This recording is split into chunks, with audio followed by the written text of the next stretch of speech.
Hello मित्रों, मैं स्वागत करता हूं आप लोगों का आपके अपने यूट्यूब चैनल ओशन एकेडमी में। दोस्तों, जैसा कि आपको मालूम है कि अपना जो है लेक्चर भौतिक विज्ञान का चल रहा है, जिसमें 3 लेक्चर हो चुके हैं। इन तीनों लेक्चर को मिला करके अपने जो है 90 क्वेश्चन कंप्लीट हो चुके हैं। तो आगे का 30 क्वेश्चन वो आज मैं आपको कराऊंगा। और हाँ, अगर आपको लेक्चर पसंद, आप लोग वीडियो कंटिन्यू देख नहीं रहे हैं, ठीक है, इससे थोड़ा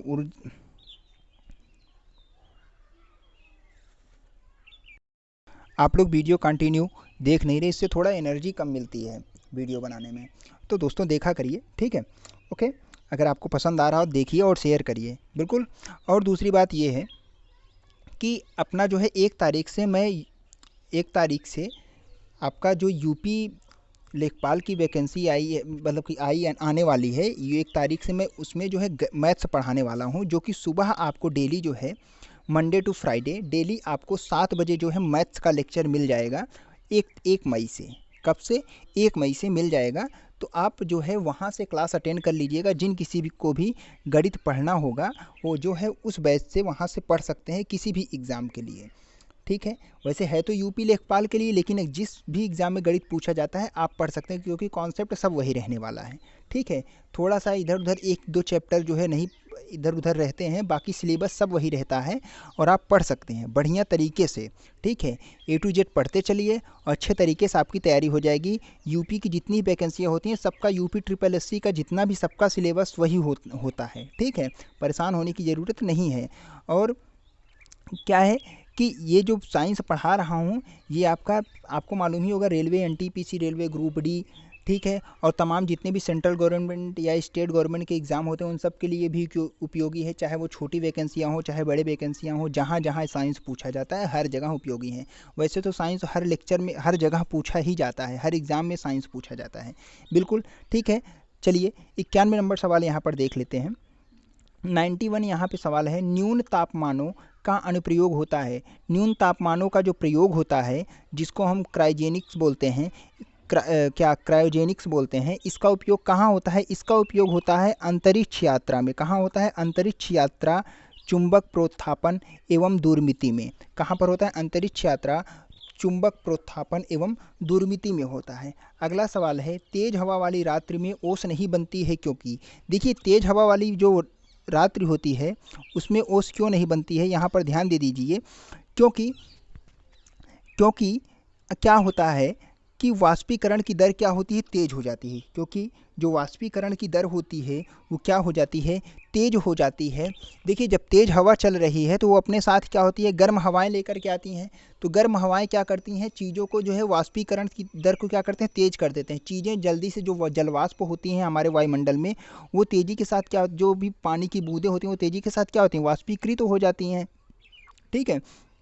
अब जो वायुमंडल में वाष्प ही नहीं रहने वाला है तो ओस कहाँ से बनेगी? तो यहाँ पे आप टिक कर सकते हैं, क्या? वाष्पीकरण की दर तेज हो जाती है। 93 नंबर सवाल है, ठोस कपूर से कपूर वाष्प बनने की प्रक्रिया को क्या कहते हैं? ठोस कपूर से कपूर वाष्प बनने की या बनाने की प्रक्रिया को ऊर्ध्वपातन कहते हैं। यहाँ पर अब लिख देता हूँ, ऊर्ध्वपातन कहते हैं। यहाँ पर ध्यान दीजिए, और कुछ चीज़ें हैं जो बता देता हूँ। जो वाष्पीकरण होता है, वाष्पीकरण जो होता है ये द्रव से गैस बनता है, उसको वाष्पीकरण बोलते हैं। बिल्कुल, बात समझ में आ रही है? ये हो गया। अब आता है हिमीकरण। हिमीकरण क्या होता है? जब कोई भी चीज़ पिघल करके ठोस बन जाती है, या द्रव पिघल करके क्या बनती है? ठोस बनती है, उसको क्या बोलते हैं? हिमीकरण कहते हैं, बिल्कुल। और पिघलना किसे कहते हैं? पिघलना देख लेते हैं। पिघलना जो होता है, पिघलना जब आपका ठोस जो है, ठोस पिघल करके द्रव बन जाता है तो उसको हम क्या बोलते हैं? पिघलना बोलते हैं, ठीक। ऊर्ध्वपातन क्या होता है? ऊर्ध्वपातन मैंने आपको बताया है कि जब जो है ठोस सीधा गैस बन जाए तो उसको हम क्या बोलते हैं? ऊर्ध्वपातन बोलते हैं। जब ठोस सीधा गैस बने तो उसको क्या बोलते हैं? ऊर्ध्वपातन बोलते हैं, ठीक है। 94 नंबर सवाल यहाँ पर देख लेते हैं। मनुष्य आर्द्रता से परेशानी महसूस करते हैं, इसका निम्न में से क्या कारण है? ठीक है, यहाँ पर ध्यान दीजिए। आर्द्रता मतलब होता है नमी। व्यक्ति नमी से ज़्यादा परेशानी महसूस करता है गर्मियों के दिनों में, इसलिए क्योंकि जब वायुमंडल में नमी है, ठीक है, और आप यहाँ पे हैं, ठीक है। अब सूर्य का प्रकाश पड़ रहा है तो पहले वायुमंडल की नमी को वाष्पीकृत करेगा कि नहीं करेगा? फिर आपके शरीर पर पड़ी हुई पसीने की बूंदों को वाष्पीकृत करेगा। तो इससे क्या होता है, आपका पसीना वाष्पीकृत होने में ज़्यादा टाइम लेता है, जिससे आपको पसीने से क्या होती है, उमस महसूस होती है। इसीलिए व्यक्ति क्या होता है, ज़्यादा परेशानी महसूस करता है। तो इसमें क्या हो जाएगा, पसीना का आर्द्रता के कारण, क्या लिख सकते हैं यहाँ पे, कौन सा सही होगा आपका, सी वाला ऑप्शन आपका यहाँ से सही हो जाएगा। क्या लिखा हुआ है इसमें है, पसीना का आर्द्रता के कारण वाष्पीकृत ना होना।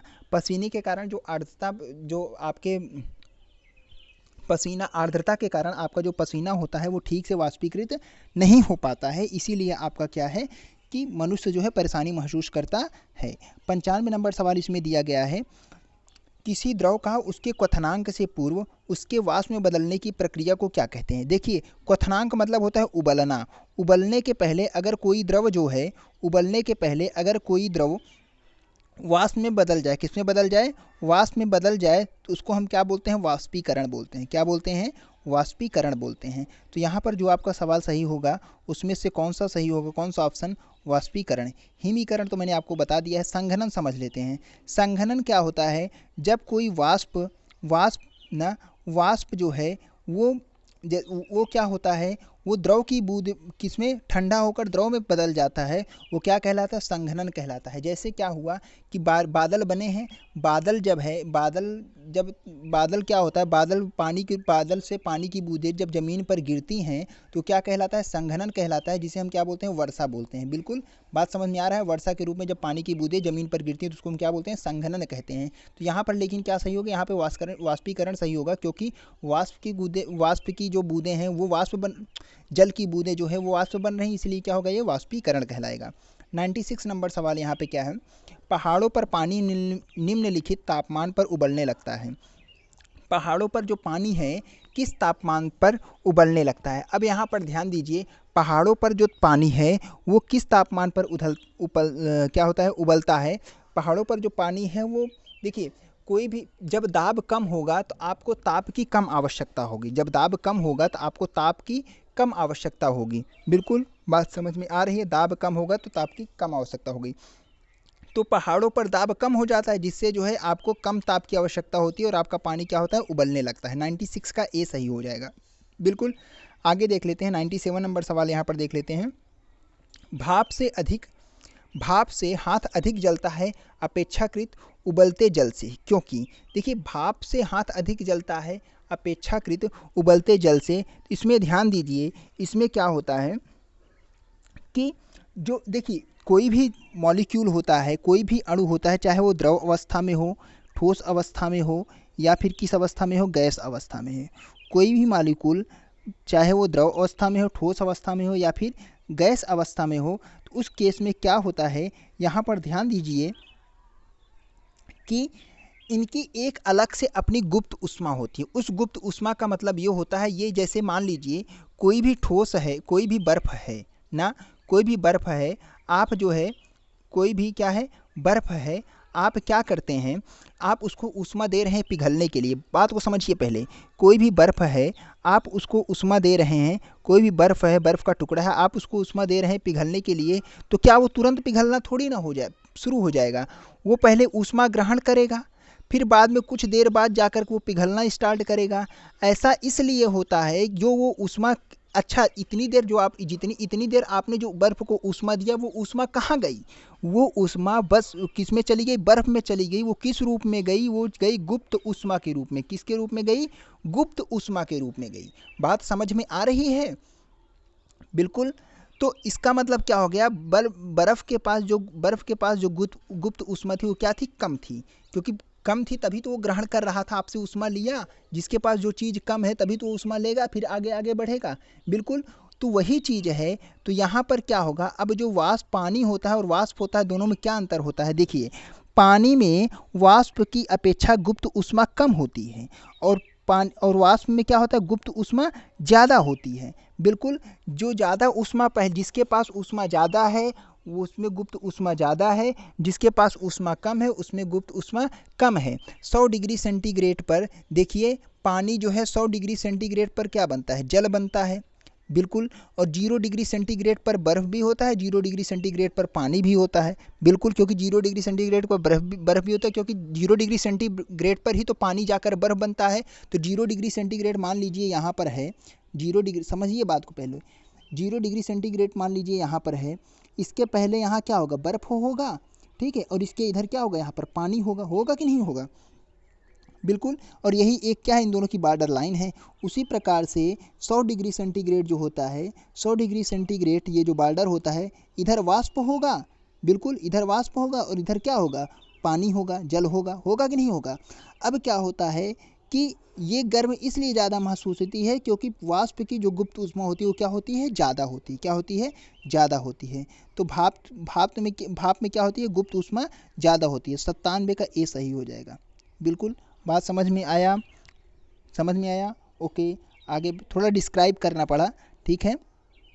आगे देख लेते हैं 98 नंबर सवाल। इसमें दिया है ऊष्मागतिकी का प्रथम नियम किस अवधारणा की पुष्टि करता है। जो ऊष्मागतिकी का प्रथम नियम है वो किस अवधारणा की पुष्टि करता है, ये ऊर्जा संरक्षण के नियम की पुष्टि करता है। मतलब ली गई ऊष्मा दी गई ऊष्मा के क्या होती है, बराबर होती है, बस और कुछ नहीं। अगला देख लेते हैं 99 नंबर सवाल। प्रकृति तरंग किस प्रकार की तरंग है, प्रकृति क्या, प्रकाश है, प्रकाश तरंग किस प्रकार की तरंग है। मैंने आपको कल के लेक्चर में बताया था, प्रकाश की तरंग अनुप्रस्थ तरंग होती है, अनुदैर्ध्य नहीं होती है। प्रकाश की तरंग कौन से प्रकार की तरंग है, अनुप्रस्थ तरंग है, बिल्कुल। अगला देख लेते हैं, प्रकाश विकिरण की प्रकृति होती है, प्रकाश विकिरण की प्रकृति कैसी होती है, यहाँ देख लीजिए। तरंग में समान नहीं, कण में समान नहीं, तरंग एवं कण दोनों में समान नहीं, तरंग एवं कण दोनों के समान नहीं होता है, ठीक है। डी वाला ऑप्शन आपका सही हो जाएगा, यहाँ पर 100 का क्या होगा, डी वाला ऑप्शन सही हो जाएगा, बिल्कुल। अगला देख लेते हैं, कौन सा अगला सवाल इसमें देख लेते हैं, ठीक है। अगला सवाल इसमें दिया हुआ है, माध्यम में तापमान में वृद्धि के साथ प्रकाश की गति पर क्या प्रभाव पड़ता है। माध्यम में तापमान की वृद्धि के साथ प्रकाश की गति पर क्या प्रभाव पड़ता है, ठीक है। माध्यम में तापमान की वृद्धि के साथ प्रकाश की गति पर क्या प्रभाव पड़ता है, इस पर हम थोड़ा ध्यान देंगे, ठीक है। पिछला वाला जो क्वेश्चन था, पिछला वाला जो क्वेश्चन है उसमें थोड़ा करेक्शन है 100 नंबर सवाल में, यहाँ पर ध्यान दे देते हैं। जो आपका 100 नंबर सवाल है इसमें करेक्शन है, 1 मिनट, ठीक है। 100 नंबर सवाल में इसमें थोड़ा सा प्रॉब्लम था, वो देख लेते हैं। यहाँ पर जो है आपका, यहाँ पर आपका सी वाला ऑप्शन सही होगा।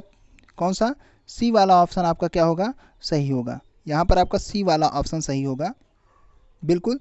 तरंग एवं कण के समान, बिल्कुल सी वाला ऑप्शन सही होगा। आगे देख लेते हैं। अगला 101 नंबर सवाल इसमें दिया हुआ है, माध्यम के तापमान में वृद्धि के साथ प्रकाश की गति क्या होती है। 101 नंबर सवाल में है, माध्यम में तापमान की वृद्धि के साथ प्रकाश की गति क्या होती है। तो प्रकाश की गति क्या होती है, वैसी ही रहती है, कैसी रहती है, वैसी ही रहती है।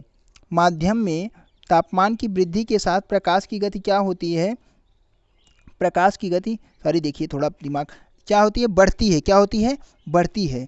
माध्यम में प्रकाश की गति के साथ तापमान में वृद्धि के साथ प्रकाश की गति जो है वो क्या होती है, बढ़ती है, ठीक है। क्या होती है, बढ़ती है। आपका ए वाला ऑप्शन सही हो जाएगा, ठीक। 101 का ए। 102 नंबर सवाल है, प्रकाश की गति क्या होती है। प्रकाश की गति होती है 3 × 10⁸ मीटर पर सेकंड होती है। प्रकाश की जो गति होती है 3 × 10⁸ मीटर पर सेकंड होती है।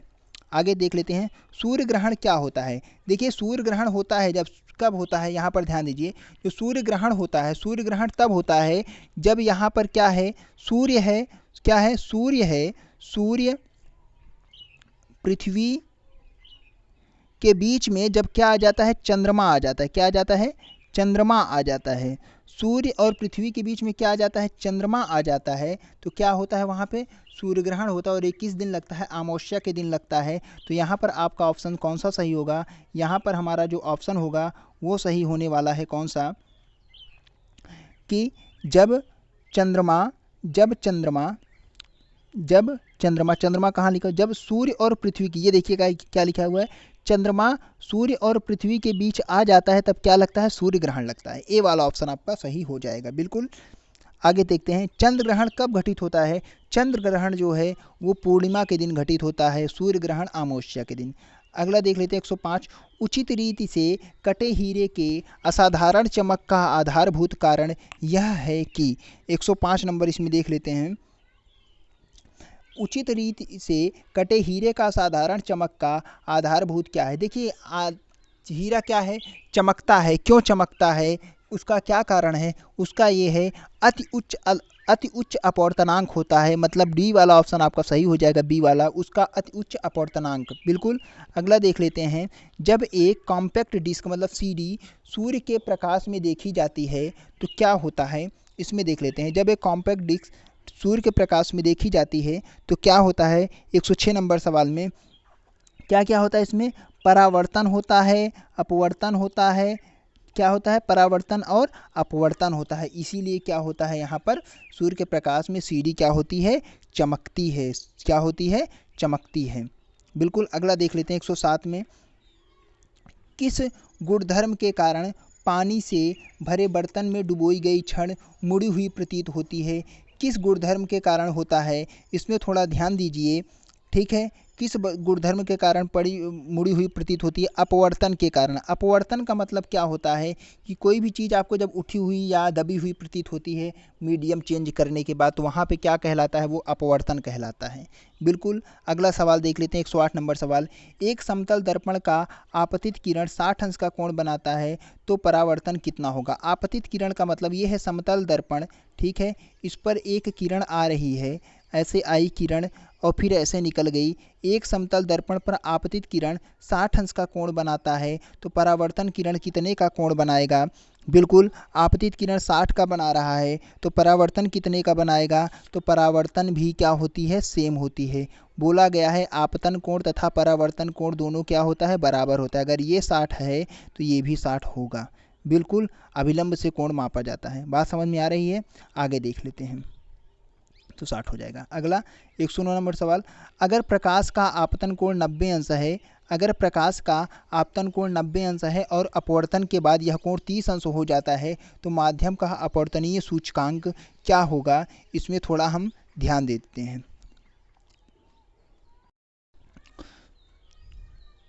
ठीक है, क्या हो जाएगा यहाँ पर सही हो जाएगा आपका 3। कितना हो जाएगा, 3। अब कैसे होता है इसके बारे में हम फिर कभी डिस्कस करेंगे, जब कभी क्लास लेंगे, जो है आपकी थ्योरी क्लास लेंगे, वहाँ पर डिस्कस कर लेंगे। ठीक है।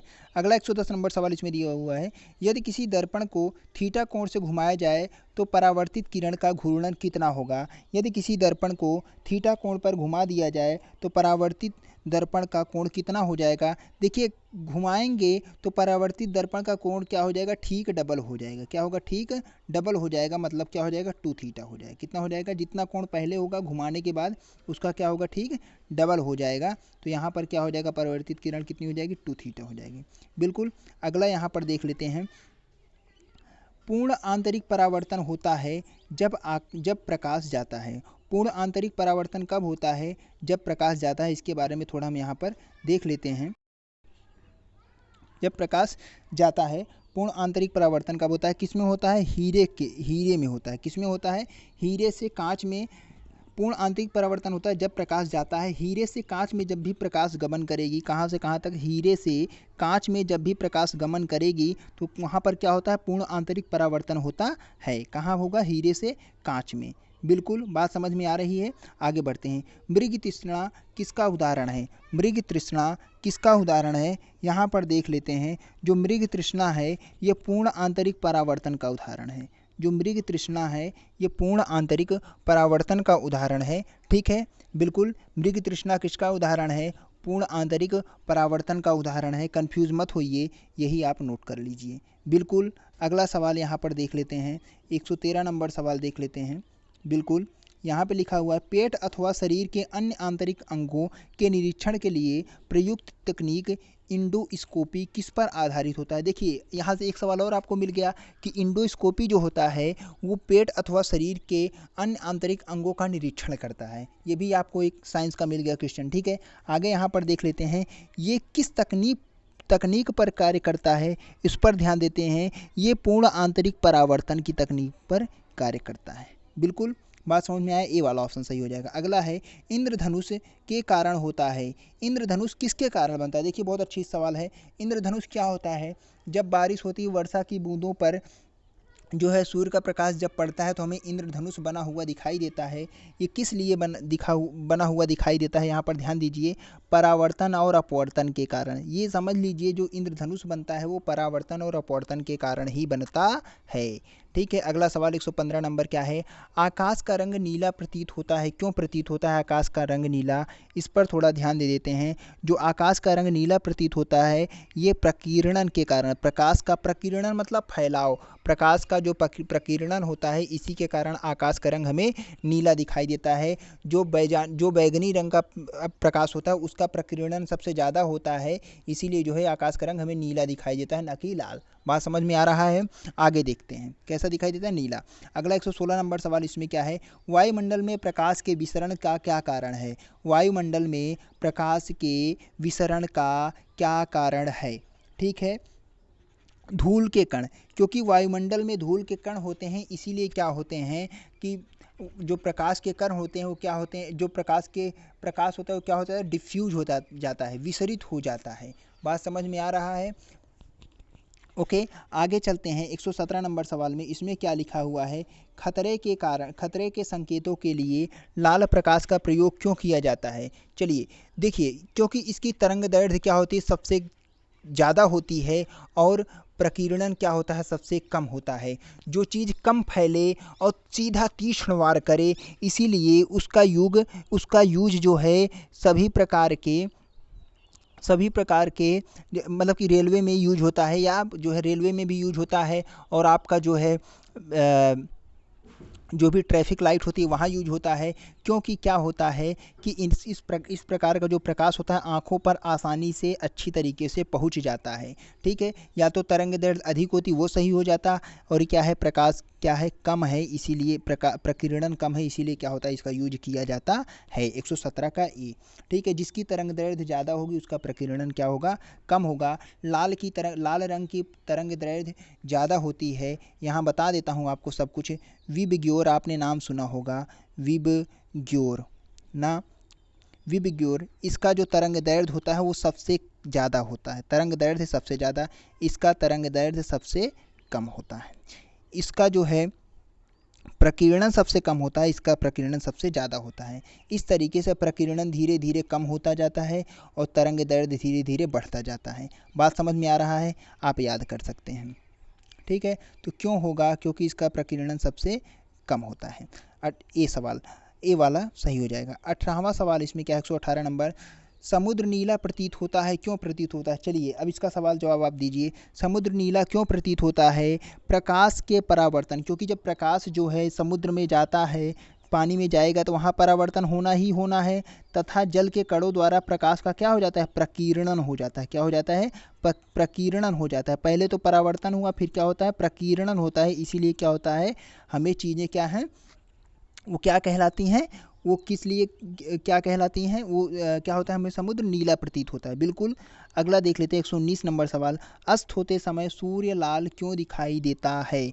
अस्त होते समय सूर्य लाल हमें क्यों दिखाई देता है, इस पर थोड़ा ध्यान दे देंगे। अस्त होते समय हमें सूर्य लाल इसलिए दिखाई देता है प्रकीर्णन के कारण, क्योंकि अस्त होगा तो हमें जो है बाकी के रंग का प्रकीर्णन क्या होता है, क्या होता है, ज़्यादा होता है, जिससे वो आसानी से फैल जाते हैं और हमारी आंखों तक केवल लाल रंग ही पड़ा रह जाता है, क्योंकि उसका प्रकीर्णन सबसे कम होता है और तरंग दैर्घ्य ज़्यादा होता है। इसीलिए हमें सूर्योदय तथा सूर्यास्त दोनों समय क्या होता है, लाल रंग सबसे पहले दिखाई देता है या सबसे ज़्यादा देर तक दिखाई देता रहता है। बिल्कुल, तो लाल रंग यहाँ पे सही हो जाएगा, तो प्रकीर्णन के कारण। बिल्कुल। 120 नंबर सवाल है, साबुन के पतले झाग में चमकदार रंगों का बनना किस परिघटना को प्रदर्शित करता है। साबुन के पतले झाग में चमकदार रंगों का बनना किस परिघटना को प्रदर्शित करता है, इस पर थोड़ा ध्यान देंगे। ये होता है बहुलित परावर्तन, क्या बहुत ज़्यादा उसमें परावर्तन होता है और क्या होता है,